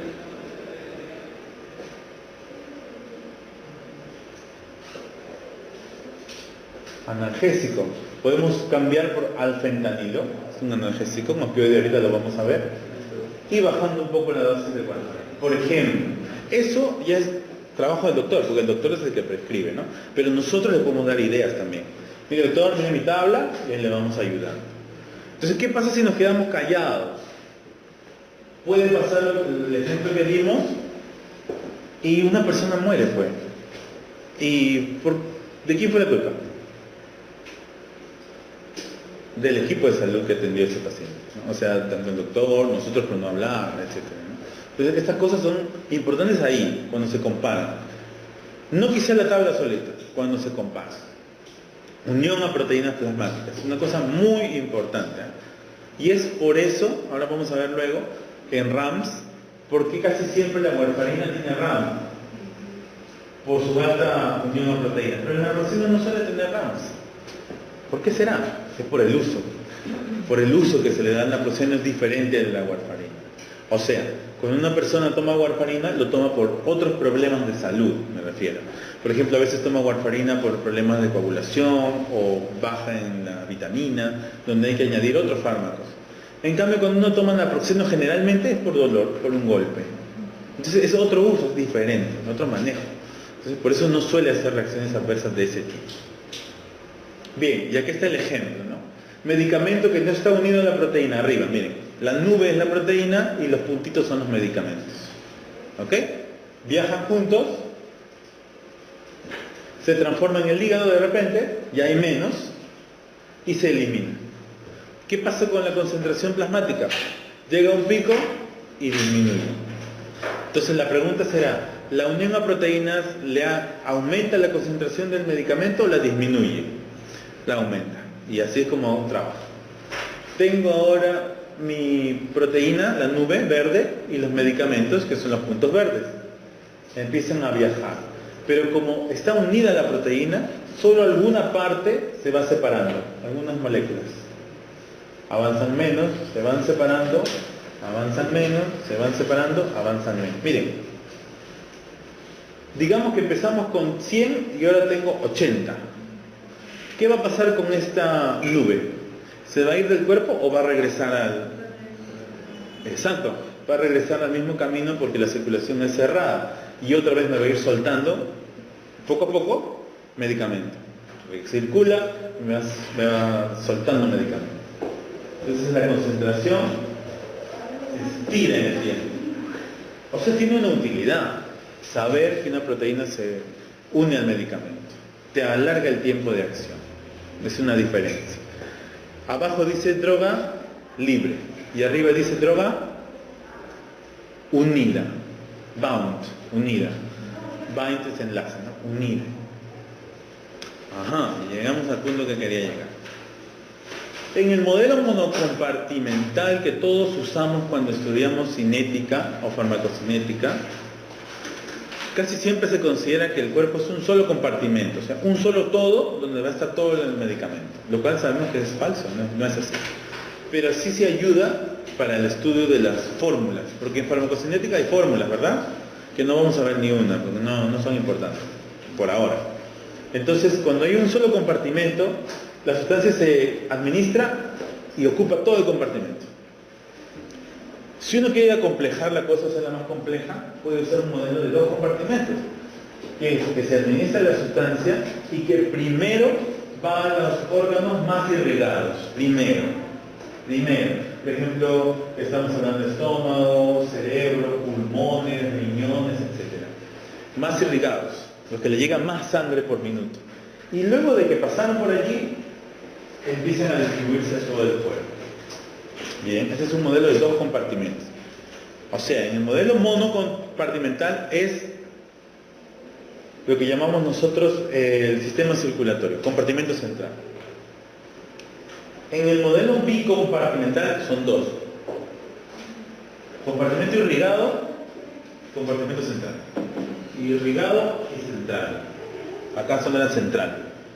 Y en el tercero, que viene a continuación, es administración, compartimento irrigado, compartimento central y compartimento de acumulación, donde se acumulan los fármacos. ¿Los fármacos se acumulan? Sí, se acumulan. Sí, se acumulan. Algunos se acumulan muy brevemente, 5 minutos, 10 minutos, 15 minutos, pero los que se acumulan, los que estudiamos, que son famosos por acumularse, se acumulan 2 días, 3 días, 1 semana, 10 días. Es importante. Porque una vez que se acumulen, ¿se van a quedar acá? No. Van a salir, van a transformarse, van a cambiar, etc. Porque es dinámico todo. Entonces, el modelo más real es el modelo tricompartimental. Es más real hasta ahora. Y eso que hay modelos de n compartimentos, ¿sabes? O sea, como ustedes saben que esto es matemáticas, y los matemáticos pues a veces se les pasa la mano, hay modelos de n compartimentos también. O sea, las ecuaciones son pues, son ya no ya, como dicen. Bien, y acá tenemos una tabla interesante, les va a servir. ¿Esta es su primera clase, disculpen? ¿O la semana pasada han tenido de otro curso? ¿No? O sea, yo me imagino que la clase de hoy la van a leer el lunes, el martes, el miércoles, ¿no? Claro. O sea, toda esta semana. Porque la clase anterior la han leído este lunes, este martes, ¿no? ¿O no repasan ya? Tienen que repasar. Ya. Entonces, ahora cuando tengan más tiempo de repasar, van a poder comparar. Esto no es para memorizar, para nada. Es, por ejemplo, el flujo sanguíneo del riñón, 1100 mililitros por minuto, valor más exacto. El hígado, 1700 mililitros por minuto, en una persona de 70 kilos. Igual, ¿cuánto pesa el órgano? 300 gramos, ya las comparativas, ¿no? El flujo que recibe cada órgano, según mililitros por minuto por kilo, ¿no?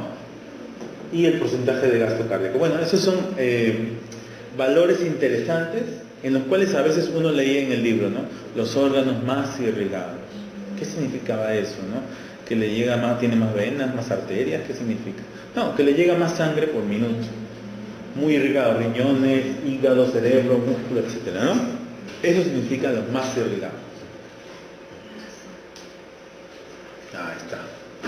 Este gráfico sí es lo mismo, pero en el dibujo. Alto flujo sanguíneo por el cerebro, el corazón, obviamente, y una distribución rápida hacia los riñones, falta el hígado, ¿no? Faltan los pulmones, etc. Y aquí lo contrario. Flujo sanguíneo bajo. La piel, por ejemplo, ¿no? Y el tejido adiposo. Bien.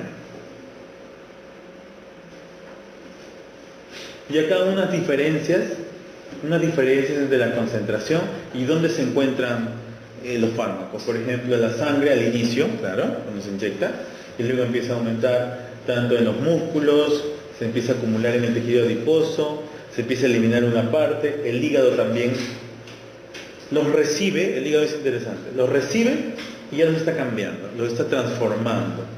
El hígado es el principal transformador de moléculas en el cuerpo, el principal. Este es un gráfico que nos ilustra a través del tiempo cómo van cambiando las concentraciones. Bien, eso era la distribución. Tiene que ver con cómo va el medicamento desde la sangre, o mejor dicho, desde que se absorbe en la sangre hacia todo el organismo. Luego sigue el metabolismo. Su mismo nombre lo indica. Cambio químico, ¿no? Reacciones químicas. Buscan hacer el fármaco más soluble, más hidrofílico, para así facilitar su eliminación renal y biliar del organismo. ¿Solamente los fármacos se eliminan por la orina? ¿Pregunta? No. ¿Por dónde más también? Leche materna, bilis, las heces, por la expiración también, por la piel, el sudor, etc. O sea, tiene muchas vías, ¿no? Pero la más importante, la vía renal, por su flujo, elevadísimo el flujo que sufre, ¿no? De esta forma se termina su actividad biológica y farmacológica. Claro, ¿el cuerpo qué busca hacer? Busca inactivar al fármaco. El cuerpo lo que busca es combatir al fármaco y sacarlo del cuerpo lo más rápido posible. Pregunta entonces, ¿todas las reacciones químicas inactivan a los fármacos o algunas los activan? Ajá, eso tiene un nombre, ¿no? Es el profármaco o prodroga. Es un fármaco que se ha visto que tiene mejor absorción, mejor distribución cuando se administra como profármaco, o sea, de una forma cambiada. Y que usando la transformación del cuerpo, en el organismo es donde va a cambiarse, donde se va a transformar en lo definitivo. Entonces, uno se da cuenta, por ejemplo, de la petidina. Es un opioide, que lo vamos a ver hoy. La petidina es un profármaco. O sea, la petidina tiene una acción, sí, pero lo que buscamos nosotros es que el cuerpo la transforme a otro metabolito, que se llama norpetidina. Ese es eficaz. Ese tiene una potencia casi de 100 veces la de la morfina. Entonces la petidina es un profármaco. ¿Por qué? Porque llega al cuerpo, el cuerpo lo transforma y lo vuelve activo, muy activo. O sea, lo contrario de lo que está diciendo arriba. No está inactivándolo, lo está activando. Pero yo pregunto ahora, ¿esa norpetidina se queda ahí o luego se empieza a transformar? Se empieza a transformar. La respuesta para esa pregunta siempre se empieza a transformar. Siempre. Todo se transforma. Nada es eterno en el cuerpo. Todo se transforma. Entonces la norpetidina también va a perder su acción. Por eso es que su curva va a ser así también. Una vez más. Como todo. Bien. Condicionantes más importantes. La sintética de eliminación. O sea, qué tan rápido se elimina o qué tan lento se elimina. Y las enzimas inducibles de transformación. Bueno, acá es algo interesante. Así que vamos rápidamente con ellas. A ver, ahora tú ayúdame por favor a leer el primer párrafo. A pesar de que existen varias enzimas biotransformadoras en el organismo, esterasas, hidrolasas, peptidasas, etc., la mayoría de reacciones de transformación funcional las realizan enzimas de complejo citocromo P450. Gracias. Todos hemos escuchado esas siglas, ¿no? P450. Es una familia de enzimas que realizan la primera fase de la biotransformación. Ojo que esto puede venir porque tiene un nombre propio las reacciones, ¿no? Oxidación, reducción, alquilación, desaminación, hidrólisis, etc. No va a venir, o sea, el objetivo de esto es que no memoricen el nombre de cada reacción, sino que lo comparen con la fase 2, porque en la fase 2 las reacciones son completamente diferentes.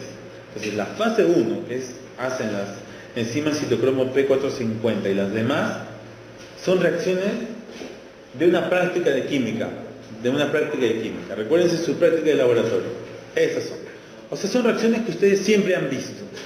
Siempre hemos visto en los laboratorios, oxidación, reducción, hidrólisis, lo hemos visto. Entonces, esas son reacciones de fase 1. Aquí está la enzima, una isoforma, esta es la CYP12C9. ¿Qué significa isoforma? Que no hay un solo tipo de citocromo. Uno cambia un gen o un nucleótido en el gen que codifica esta proteína y ya se empieza a cambiar. Isoforma. Isoformas son variantes de la citocromo P450. ¿No? Aquí se ve un espacio para la unión del sustrato. ¿Bien? Esta tabla, que no es tampoco para memorizar, muestra cómo algunas variantes de citocromo P450 tienden a metabolizar algunas drogas, ¿no? Algunas drogas. Hay medicamentos que son metabolizados por varias isoformas, ¿no? Por ejemplo, la carbamazepina es una de ellas conocida. Antes la vamos a encontrar, ustedes la van buscando. Está por allá, ahí está. Carbamazepina, y también la metaboliza otra isoforma de la misma citocromo P450. Entonces, obviamente, esta tabla no es para memorizar, solo para ilustrar cómo se van repartiendo los medicamentos según la isoforma, ¿no? Acá la prevalencia, o sea, la cantidad, el porcentaje aproximado. Esto varía en cada persona. ¿Ustedes qué creen? Sí, lamentablemente varía en cada persona. O sea, si yo consumo naproxeno y su compañera consume naproxeno, de repente no es el mismo efecto, porque nuestra citocromo puede estar alterada. Si está alterada, por ejemplo, digamos que yo metabolizo mal el naproxeno, entonces va a haber mayor cantidad en mi sangre. No lo metabolizo, se está quedando puro. Y eso me podría provocar a mí más reacciones adversas que a ella, por ejemplo. Ahora, ahorita en este caso no importa, pero digamos que estoy hospitalizado por un accidente de tránsito, ahí sí importa, todo importa. Porque hospitalizado me van a administrar antibióticos, cambiadores de la presión arterial, y ahí sí va a importar esto. Y cada medicamento va a aportar. Entonces es un tema importante. Ejemplo ahí de la isocima citocromo P129, y hay sustancias que se llaman inductores e inhibidores. Esos inductores e inhibidores, ¿qué hacen a la enzima? O la estimulan o la deprimen, ¿no? Entonces también les he puesto ahí, esta no es, pero este es un ejemplo, algunos inductores e inhibidores famosos, conocidos, que son comunes más o menos para la gran cantidad de población. También una tabla de inductores e inhibidores, ¿no? Sustrato, la enzima, el inductor y el inhibidor. A ver, dándole un vistazo rápido, denle un vistazo rápido aquí o en su hoja. ¿Pueden ver algún medicamento que aparezca varias veces? Ya sea en inductor o inhibidor. El más repetido, ¿lo pueden encontrar?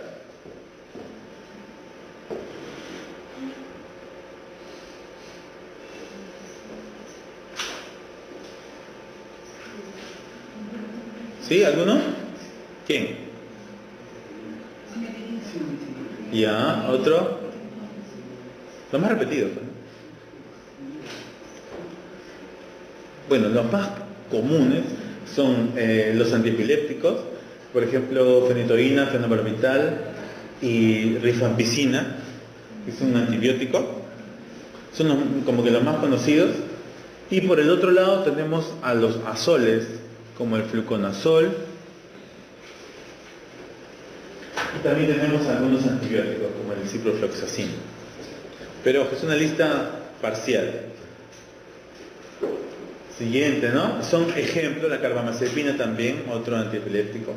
Entonces, hay grupos, y ya nosotros cuando estudiamos cada grupo, ahí vamos a mencionar obviamente cuál es su rama común. Si su rama común es que es inductor de la citocromo P450, tiene que estar escrito, porque estamos viendo que la citocromo 450 metaboliza muchos fármacos. Y acá el mecanismo de acción de los inductores y los inhibidores. Su mismo nombre lo dice, el inductor se pega a la enzima y la hace más activa, y el inhibidor se pega a la enzima y le bloquea el sitio de acción. Eso ya lo deben visto o van a verlo en bioquímica quizá. Es un inductor y un inhibidor clásico. Bien. Y acá el mismo caso, cuando tenemos la ciclosporina actuando, y ya sea se añade una rifampicina, que ya vimos que es una sustancia que era común de los que causaban problemas, o un itraconazol, que es como el fluconazol. ¿Qué hace el fluconazol? Inhibe la enzima citocromo. La inhibe. Y si la inhibe, ¿qué pasa con la ciclosporina? ¿Hay más o hay menos? Yo les ayudo. Si inhibimos las enzimas, aumenta la concentración, porque ellas son enzimas transformadoras. Como ya no está trabajando, aumenta la concentración de ciclosporina. Problemas. Primer problema. Toxicidad por ciclosporina. Y al revés, rifampicina induce, aumenta la actividad de la enzima. ¿Y qué hace? Acelera la eliminación de ciclosporina. O sea que aquí hay más efecto y aquí hay menos efecto. Menos efecto. ¿Se podría hacer a cada paciente una medición de su citocromo P450? Sí se podría, pero en este país definitivamente no. Es muy costoso y no lo hacen. ¿Qué hacen los médicos? Van probando hasta que encuentran el punto ideal. Ustedes saben que es así, ¿verdad? Van probando, administran y si ese es el punto, ahí se quedan. Si que empieza a haber problemas, como por ejemplo nefrotoxicidad, que se va a notar en la prueba de laboratorio, bajamos la dosis, ¿no? Bajamos la dosis. ¿Listo? Y aquí está lo que les comentaba, las reacciones de fase 1 y fase 2. Fase 1 ocurren ya sea por las esterasas, hidrolasas y por el citocromo P450. Y aquí están los nombres comunes que les decía yo. Oxidación, reducción, hidrólisis, hidratación, ¿no? Y la fase 2 son las reacciones de repente nuevas o no tan estudiadas, que las más conocidas son unión del fármaco con grupos grandes. Por ejemplo, glucuronadación, acetilación, glutatión, aminoácidos, etc. Esas son las de fase 2. Esta diapositiva sí márquenla, porque de repente van a tener que quizá memorizar las primeras para por descarte dar las segundas, ¿no? Que son menos. Una vez que el citocromo P450 hizo su primer trabajo de reacciones oxidativas o reacciones que involucran cambio de electrones, estos metabolitos pasan a la siguiente fase. ¿Qué busca el cuerpo al metabolizar? ¿Qué dijimos? Hacer una sustancia polar, hidrofílica, fácil de eliminar. Entonces, como son polares, ya pueden salir por el suelo, riñón, etc., ¿no? Las sustancias más polares. Y las que no se pueden biotransformar, se pueden eliminar de repente por otras vías, por ejemplo, la vía de las heces, la vía pulmonar, etc. O sea, el cuerpo va a buscar cómo sacar el medicamento del cuerpo. Muy bien, reacciones de fase 2, ¿están? Son ejemplos nada más, no es para memorizar. Ejemplos de sustancias y sustratos que van cambiando. Bien, eso era la biotransformación. Y ahora nuestro último proceso farmacocinético, la eliminación. Entonces, los fármacos salen del cuerpo sin cambios o como metabolitos, ¿no? Y ya dijimos que el riñón es el órgano más importante para excretar a los fármacos. A ver, tú ayúdame con el siguiente párrafo, por favor. La eliminación renal implica procesos renales de filtración glomerular, secreción tubular activa y la absorción tubular pasiva y molecular de peso molecular. ¿De peso molecular. Menor a 5.000 fluyen sin problemas hacia la orina, siendo el tope de peso molecular unos 70.000. Exacto. El riñón, como ustedes recordarán en los estudios de fisiología, es bien complejo de estudiar. El riñón, ¿no? El glomérulo, la filtración, etc., ¿no? Lo que nos dice esta diapositiva es que la eliminación implica las 3 fases del ciclo renal. Las 3. Filtración, secreción y reabsorción. Y nos dice además lo importante para nosotros, que el tamaño de la molécula importa. Si es que la molécula es menor a 5.000, va a pasar por difusión pasiva. Va a pasar limpiamente hacia la orina. Se va a ir. Y si es polar, claro, ¿no? Si es apolar no va a pasar. Si es polar, va a pasar. Y si es de 70.000 a más, no pasa. Así sea polar o apolar. Entonces va a requerir o transportadores o simplemente va a regresar a la sangre principal. Y ahí se va a empezar a metabolizar. Eso nos dice esta diapositiva. ¿No? Por favor. Sí.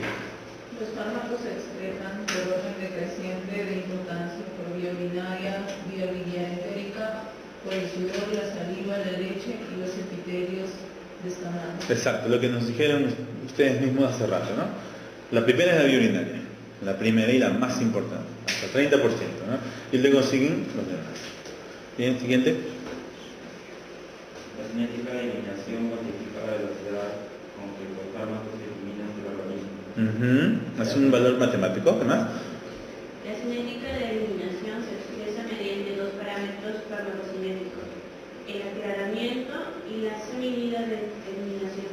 Exacto. A ustedes no les han dejado, bueno, no he estado viniendo ejercicios, porque esta parte tiene ejercicios matemáticos.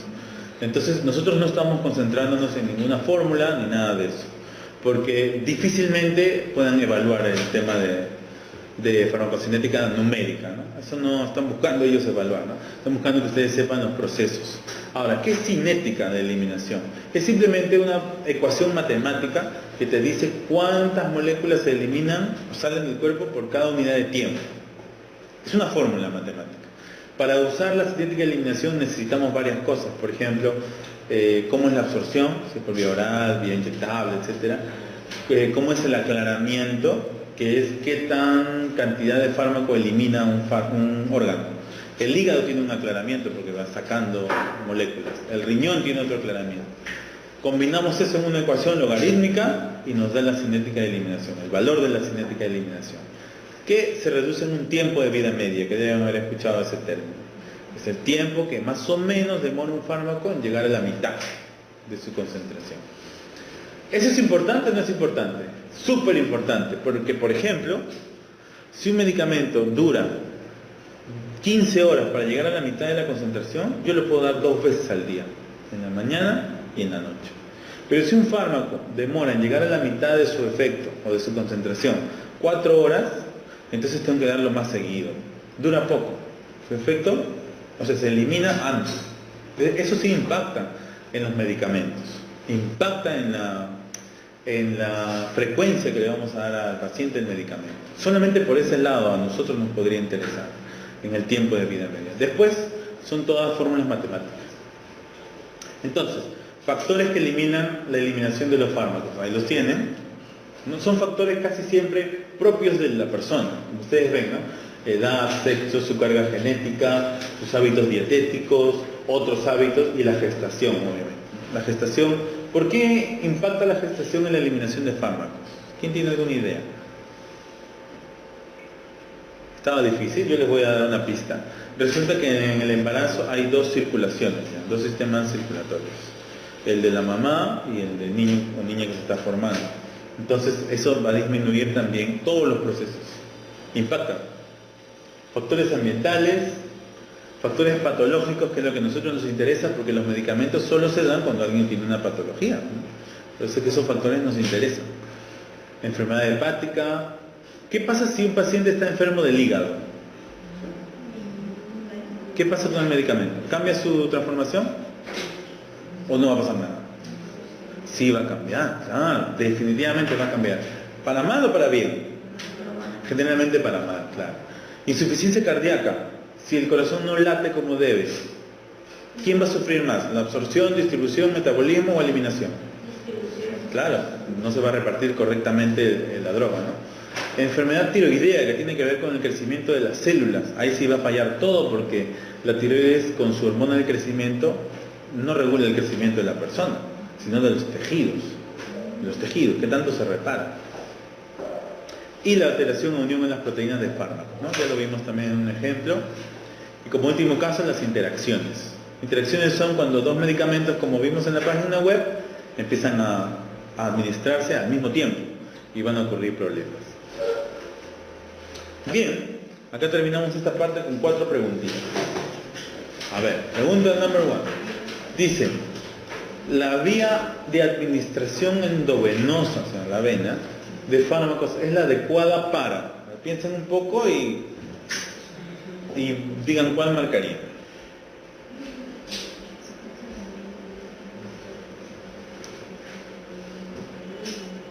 La B. Sustancias irritantes y en grandes volúmenes. Respuesta correcta. Exactamente, sí. Descartado esto, poco soluble, descartado. Oleosos es lo mismo. Preparados de depósitos sólidos. No, bueno, lo matamos. Y supositorios, peor, son grandes, ¿no? Por descarte, o a menos que ustedes hayan trabajado en un hospital o hayan tenido contacto con enfermeros o enfermeras, sabrían de inmediato y las sustancias irritantes se suelen administrar mejor por la vena a goteo lento, y en grandes volúmenes. Por ejemplo, cuelgan su bolsa de suero de 1 litro, ¿no? En medio litro y va cayendo y cayendo lentamente. Bien, punto para ustedes. 2. ¿Cuál de los siguientes se encarga del estudio de la concentración de la droga en el cuerpo en todo momento? Farmacognosia, cinética, química, dinámica o biología celular. Farmacocinética. Respuesta correcta. Así es, la farmacocinética estudia la concentración de la droga. Esa era la palabra clave. Farmacognosia, no, el origen de la droga en el fármaco, ¿no? El origen de la droga en el fármaco. Farmacoquímica, el impacto de los átomos en la estructura química y en el efecto. Farmacodinámica, el mecanismo de acción.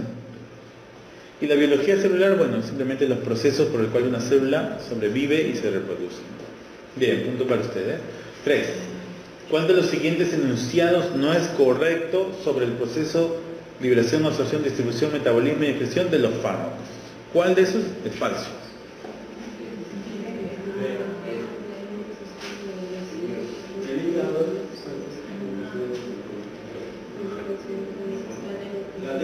Correcto otra vez. El hígado es un órgano poco irrigado y perfundido. Es todo lo contrario. Es muy irrigado y muy perfundido. Perfundido, que pasa por él, a través de él, la sangre, ¿no? Todo lo demás es cierto. Los fármacos se absorben a velocidades diferentes, lamentablemente. Bien, 3-0.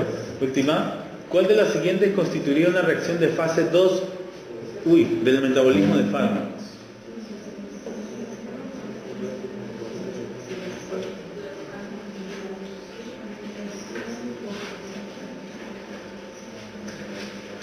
¿Cuál de los siguientes constituiría una reacción de fase 2 del metabolismo de fármacos?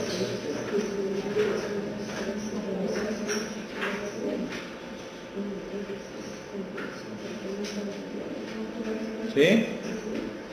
¿Entre cuáles están? La C y la D. La respuesta es la C. Conjugación para formar sales biliares. Todo lo que sea conjugación es unión. No es transformar, unir. Es que la sustancia se une al fármaco, la vuelve más larga y más polar. Todo lo que diga conjugación va a ser siempre fase 2.